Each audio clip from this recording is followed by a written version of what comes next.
वेदों तथा श्रीमद् भगवद गीता के ज्ञान को सरल रूप में समझाने वाले हमारे चैनल सनातन धर्म ज्ञान गंगा में आप सभी का स्वागत है। मेरे प्यारे कृष्ण भक्तों, आप सभी को जय श्री कृष्णा। मेरे प्यारे कृष्ण भक्तों, सनातन धर्म ज्ञान गंगा चैनल के आज के वीडियो में हम लोग श्रीमद् भगवद गीता से अध्याय 8 के श्लोक 14 को भगवान श्री कृष्ण जी की कृपा से सरल रूप में समझने का प्रयास करते हैं। जय श्री कृष्णा। मेरे प्यारे कृष्ण भक्तों, श्रीमद् भगवद गीता के अध्याय 8 के श्लोक 12 और 13 में भगवान श्री कृष्ण जी ने हमें उन भक्तों के विषय में, उन साधकों के विषय में बताया है जो वेदों को मानने वाले हैं और परमात्मा को निर्गुण और निराकार मानते हैं। वो किस प्रकार अंत समय में परमात्मा में ध्यान लगाते हुए अपने मन को आत्मा में स्थिर करके किस प्रकार ओम के उच्चारण से अपने परमात्मा को प्राप्त करते हैं, यह विधि बताई है। अब उससे आगे अध्याय 8 के श्लोक 14 में भगवान श्री कृष्ण जी सगुण और साकार परमात्मा को भजने वाले भक्तों के विषय में बताया है कि ऐसे भक्त किस प्रकार परमात्मा को पाते हैं। आइए सुनते और समझते हैं। जय श्री कृष्णा। मेरे प्यारे कृष्ण भक्तों, श्रीमद् भगवद गीता के अध्याय 8 के श्लोक 14 में भगवान श्री कृष्ण जी अर्जुन के माध्यम से हम सब मनुष्यों को यह सत्य बता रहे हैं कि हे अर्जुन, जो पुरुष मुझ में अन्यचित होकर सदा ही निरंतर मुझ पुरुषोत्तम को स्मरण करता है, उस नित्य निरंतर मुझ में युक्त हुए योगी के लिए मैं सुलभ हूँ, अर्थात उसे सहज ही प्राप्त हो जाता हूँ। मेरे प्यारे कृष्ण भक्तों, आइए आज के इस श्लोक को हम भगवान श्री कृष्ण जी की कृपा से सरल रूप में सुनने का, समझने का प्रयास करते हैं। जय श्री कृष्णा। मेरे प्यारे कृष्ण भक्तों, श्रीमद् भगवद गीता के अध्याय 8 के श्लोक 14 में भगवान श्री कृष्ण जी हमें उन भक्तों के विषय में बता रहे हैं जो परमात्मा को सगुण और साकार मानते हैं और उनके साकार स्वरूप से प्रेम करते हुए उन्हें पाने का प्रयास करते हैं। मेरे प्यारे कृष्ण भक्तों, परमात्मा के सगुण स्वरूप की भक्ति तो अनेकों लोग करते हैं, मगर बहुत विरले ही मनुष्य होते हैं जो भगवान से केवल भगवान का प्रेम चाहते हैं। देखिए, हम सब भक्ति करते हैं, मगर हमारे मन में कहीं न कहीं ये इच्छा होती है कि हे ईश्वर, मैं आपकी भक्ति करता हूँ, मुझे सदैव इस संसार में सुख मिले, वैभव मिले, मुझ में और मेरे परिवार में कभी कोई दुख ना आए, मेरा सदैव मान सम्मान बना रहे। कहीं ना कहीं हमारे मन में इस प्रकार की इच्छा छिपी रहती है।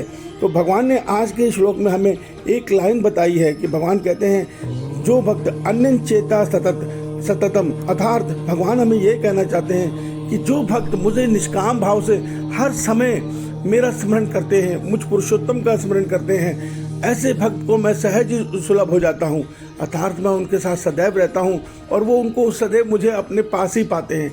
मेरे प्यारे कृष्ण भक्तों, आइए आज के इस श्लोक को थोड़ा हम और गहराई से समझते हैं। जय श्री कृष्णा।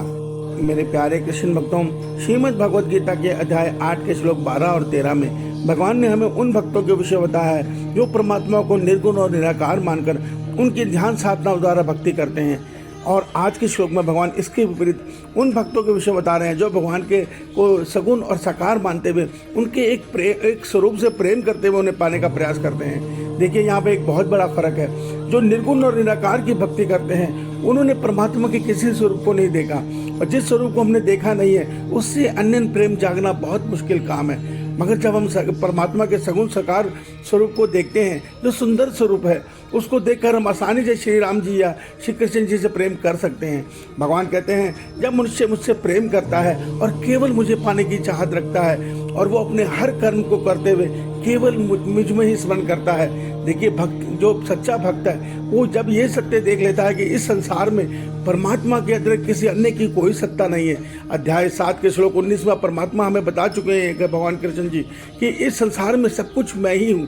तो वास्तव में भगवान कृष्ण जी ही सब कुछ, यह सत्य उन्होंने हमें गीता में बताया है। उन्होंने हमें सत्य बताया है कि हर प्राणी के मन, बुद्धि और आत्मा मैं ही हूँ, अर्थात सब कुछ परमात्मा ही है। तो जब ये भक्त को पता चल जाता है तो ऐसा भक्त कहाँ जाए, कहाँ किसको याद करे? वो तो सब में अपने प्रभु को देखता हुआ केवल प्रभु में हो जाता है। और भगवान कहते हैं, जब ऐसा भक्त मुझे पाने का प्रयास करता है तो उसके मन के जो पंच विकार है, जो उसको माया में खींच के ले जाते हैं, उनको मैं खत्म करता हूँ धीरे धीरे करके और उसको अपने प्रेम में आकर्षित करता हूँ। और उस प्रेम में आकर्षित होकर मेरा भक्त हर कर्म को करता हुआ केवल मुझे ही याद करता है। ऐसे भक्त के कर्म केवल इसलिए होते हैं कि इससे मेरे परमात्मा के संसार का भला हो, प्राणी मात्र का भला हो, और वो अपने हर कर्म में अपने प्रभु को याद करते हुए केवल उनसे एक ही फरियाद करता है, हे ईश्वर, तुम मेरे हो, मैं तुम्हारा हूँ, मैं तुमसे कुछ नहीं चाहता, केवल तुम्हारा अनन्य प्रेम चाहता हूँ। मेरे प्यारे कृष्ण भक्तों, जब हम ईश्वर से इस प्रकार उनका प्रेम चाहेंगे तो एक सत्य को समझ लीजिए, वो हर सृष्टि के हर कण में है, हर अणु में है, हर परमाणु में है, हर मनुष्य का मन बुद्धि वही है, अर्थात इस सृष्टि की डोर को वही संभाले बैठे हैं। जब वो हमारी इच्छा को देखेंगे कि हम प्रबल रूप से अपने परमात्मा को चाहते हैं, उन्हें पाना चाहते हैं, तो विश्वास मानिए वो हमारे लिए सहज ही उपलब्ध हो जाएंगे। उन्होंने आज के श्लोक में ये बात हमें बता दी है कि ऐसे भक्तों के लिए मैं सहज ही उपलब्ध रहता हूँ, और वो भक्त मुझे आसानी से खेल खेल में ही अर्थात संसार में सहजता से जीवन जीते हुए मुझे पा लेते हैं। मेरे प्यारे कृष्ण भक्तों, ईश्वर को पाने की केवल एक चाबी है, प्रेम। परमात्मा को ज्ञान से कोई नहीं पा सकता। परमात्मा को जब भी पाना है तो हमें उनसे प्रेम करना ही होगा। वो प्रेम जो निष्काम प्रेम माँ अपने पुत्र से करती है, वो निष्काम प्रेम जिसमें हमें ईश्वर से केवल उनके प्रेम की चाह हो, जिस दिन हम ये कर लेंगे, विश्वास मानिए हमारे मोक्ष का द्वार, हमारे परम पद का द्वार खुल जाएगा। इस सत्य को समझिए। ईश्वर आप सबका कल्याण करे। आपका दिन शुभ हो। जय श्री कृष्णा, जय श्री कृष्णा।